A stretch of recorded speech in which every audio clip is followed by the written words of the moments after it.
Estimados estudiantes, a continuación se les va a presentar elementos fundamentales de los acuerdos SUGEF 105, SUGEF 306 y SUGEF 2116. El acuerdo SUGEF 105 se refiere al reglamento para la calificación de deudores.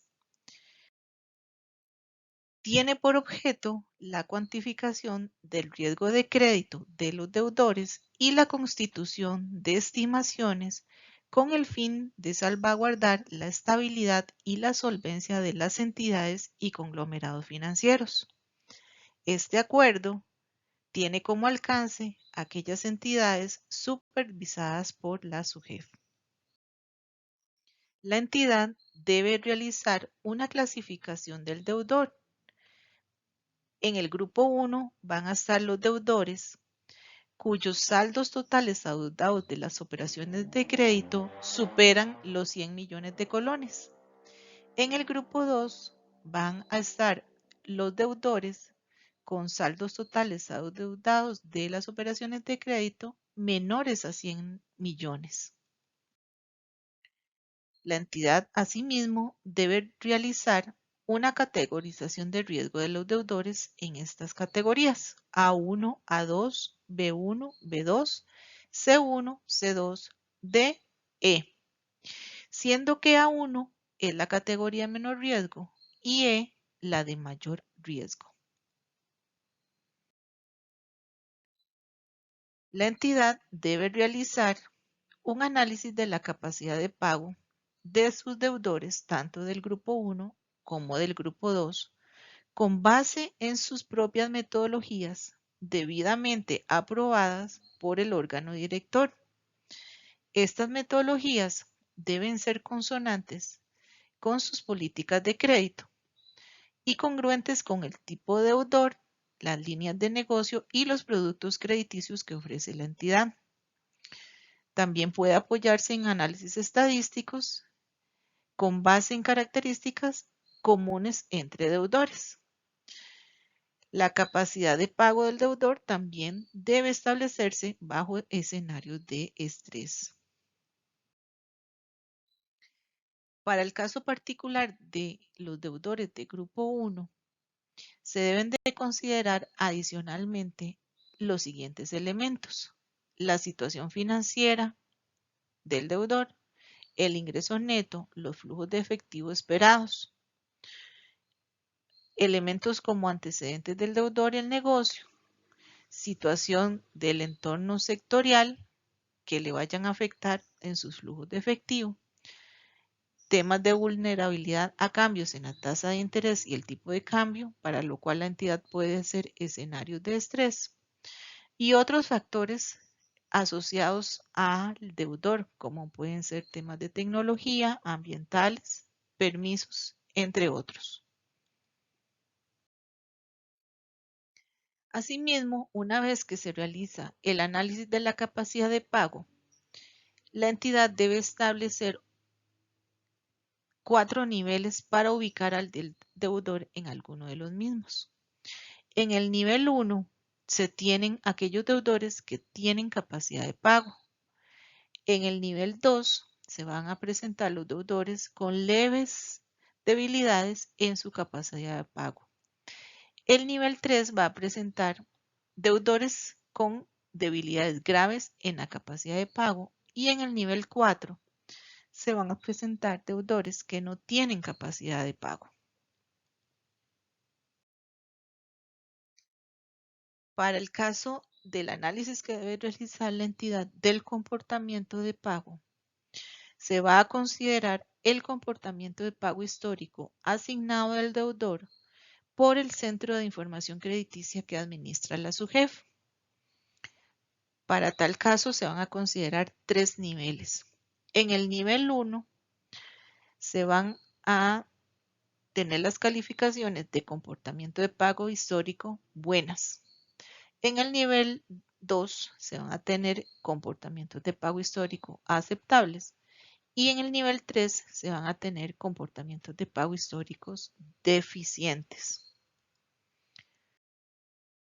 Con base en esa calificación, la entidad va a ubicar la categoría de riesgo asignada a sus deudores, considerando estos tres elementos: la morosidad, el comportamiento de pago histórico y la capacidad de pago.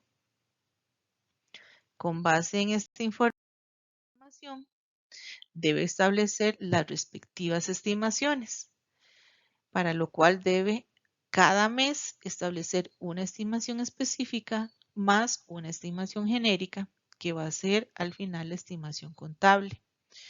La estimación específica se refiere a un mínimo que debe hacer mensualmente con base en el saldo total adeudado de las operaciones crediticias sujetas a estimación de las categorías de riesgo A1, A2, más otras estimaciones adicionales que se establecen en el reglamento.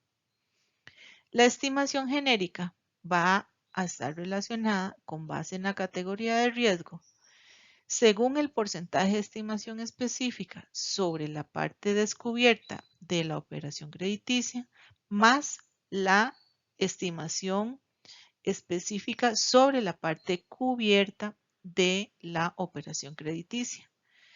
Cuando se menciona operación específica con parte cubierta, se refiere a la garantía que mitiga el riesgo de crédito.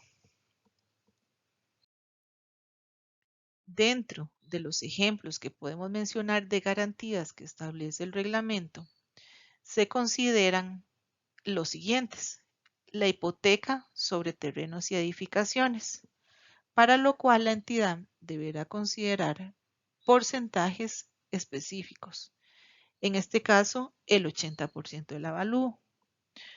Si las operaciones de crédito están respaldadas con prendas o pignoración sobre bienes muebles, se debe considerar el 65% del avalúo. Y para los depósitos o instrumentos financieros que respaldan operaciones back-to-back, la entidad puede considerar el 100% de su valor contable. El reglamento establece una serie de garantías con sus respectivos porcentajes máximos de valor que se pueden considerar para el cálculo de las estimaciones. Con esto finalizamos el acuerdo 105 e iniciamos con otro de los acuerdos de suma importancia que tiene para el sistema financiero nacional del reglamento sobre la suficiencia patrimonial de entidades financieras, acuerdo SUGEF 306. Este acuerdo tiene por objeto establecer la metodología para el cálculo de la suficiencia patrimonial de las entidades financieras y establecer el requerimiento mínimo de capital. ¿Qué es la suficiencia patrimonial? Es el nivel de capital que le va a permitir a las entidades financieras hacer frente a los riesgos y a las eventuales pérdidas que de ellos se deriven durante el desarrollo de sus operaciones. El cálculo de la suficiencia patrimonial va a estar definido por una fórmula que tenemos en pantalla, siendo el numerador capital base. En el denominador vamos a tener el riesgo de crédito, que son aquellos activos y pasivos contingentes ponderados por riesgo de crédito más riesgo de precio de liquidación, más el requerimiento patrimonial por riesgo operativo, el requerimiento de capital por riesgo de precio más requerimiento de capital por riesgo de variación de tasas de interés y requerimientos de capital por riesgo de tipos de cambio. Revisando de una forma sencilla cada parte, tenemos que el capital base, que es el numerador, va a estar compuesto por el capital primario más el capital secundario. El capital primario va a ser la sumatoria de varias partidas, como por ejemplo capital pagado, reserva legal, entre otras partidas.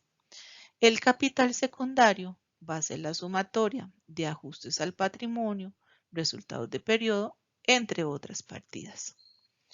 Cabe indicar que para las mutuales se consideran partidas diferentes a las demás entidades financieras.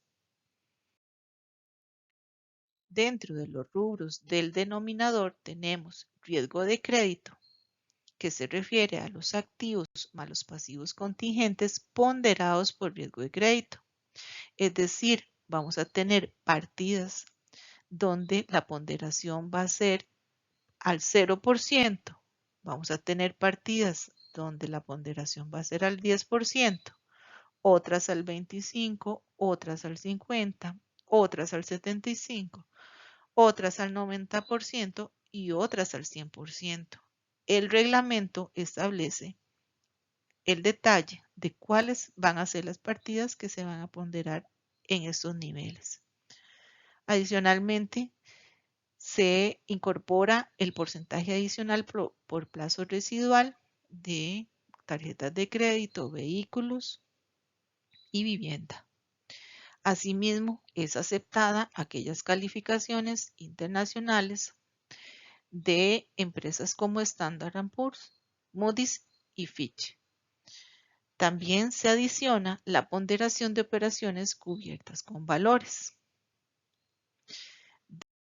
Dentro del riesgo de precio, tenemos que los requerimientos sujetos a requerimientos de capital por riesgo de precio se refieren a aquellos componentes de carteras de inversiones y depósitos a plazo. Van a estar definidos mediante una metodología que establece el reglamento, que es valor en riesgo, el VER. El requerimiento patrimonial es igual al VER calculado al último día de cada mes multiplicado por una corrección de 6. En el caso del riesgo operacional, se tiene que el 15% de la utilidad operacional bruta ajustada promedio anual de los últimos 36 meses utilizando la fórmula que se presenta en pantalla. En el caso del riesgo cambiario, se calcula multiplicando la posición expuesta en moneda extranjera por un factor del riesgo del 10% y se utiliza esta fórmula. Para el riesgo de precio de liquidación en derivados cambiarios, se va a calcular con base en el procedimiento definido en el artículo 28 del reglamento y deberá sumarse al requerimiento de capital de los activos más pasivos contingentes ponderados por riesgo de crédito. Asimismo, el riesgo de variación en las tasas de interés se refiere a las operaciones de derivados cambiarios que deberá calcularse de forma diaria de conformidad con el procedimiento que se define en el artículo 30 y deberá sumarse al requerimiento patrimonial por riesgo de precio. Finalmente, la entidad deberá unir la información y ubicarse en el siguiente rango de coeficientes. Se van a definir a las entidades como normal aquellas que superen el 10% de la suficiencia patrimonial. Entidades en grado 1 van a ser aquellas que tienen una suficiencia patrimonial menor al 10% y mayor al 9%. Las entidades en grado 2 van a ser aquellas entidades con suficiencia patrimonial menor al 9% y mayor al 8%. Y las entidades en grado 3 van a ser aquellas que presentan una suficiencia patrimonial menor al 8%. En Costa Rica se considera el 10% como la entidad en suficiencia patrimonial normal. Las entidades que no cumplen con este requisito deberán llevar a cabo acciones correctivas para alcanzar estos niveles. Finalmente, la calificación global de la entidad va a estar definida por la calificación que resulte de mayor riesgo entre la suficiencia patrimonial y la que determine el acuerdo SUGEF 2400. En caso de que la entidad requiera llevar a cabo medidas de saneamiento en alguno de los grados de inestabilidad financiera, deberá regirse por lo que dispone el capítulo 3 del acuerdo SUGEF 2400. Asimismo, tenemos un acuerdo, el 2116, que se refiere a la suficiencia patrimonial de los grupos y conglomerados financieros. Ese reglamento se define la metodología para calcular la suficiencia patrimonial de los grupos y conglomerados financieros supervisados por SUGEF, SUGEVAL, SUPEN o SUGESE. El superávit o déficit patrimonial individual de cada una de las empresas del grupo o conglomerado financiero se determinará como el exceso o faltante de capital base respecto al capital regulatorio. Entonces vamos a tener un capital base y un capital regulatorio para entidades supervisadas, un capital base y un capital regulatorio para la controladora y un capital regulatorio para las empresas no supervisadas.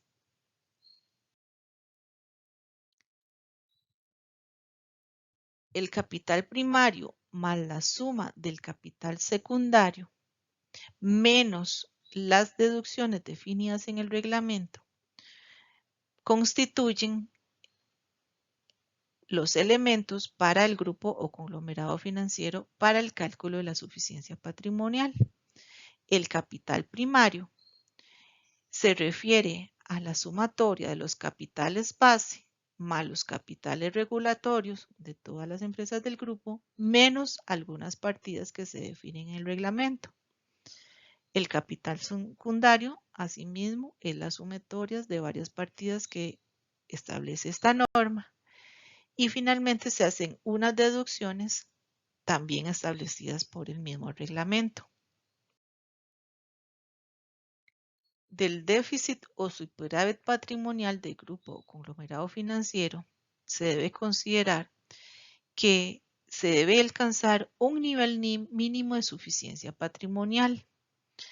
El grupo o el conglomerado deberá mantener en todo momento una situación de superávit patrimonial o una relación de 1 o superior obtenida como el resultado de dividir la sumatoria de los superávits individuales transferibles más el superávit individual de la controladora entre el valor absoluto del total de los déficits individuales más el déficit individual de la controladora. Para determinar el superávit o el déficit patrimonial del grupo o conglomerado, se determinará a partir del superávit o déficit individual de la controladora al cual se le debe adicionar el superávit individual transferible y deducir el déficit individual de cada una de las empresas del grupo o conglomerado. En caso que se determine un déficit patrimonial, la controladora deberá presentar ante el órgano supervisor del grupo o conglomerado un plan para normalizar la situación patrimonial del grupo o conglomerado financiero. Espero que esta información sea de su provecho. Muchas gracias.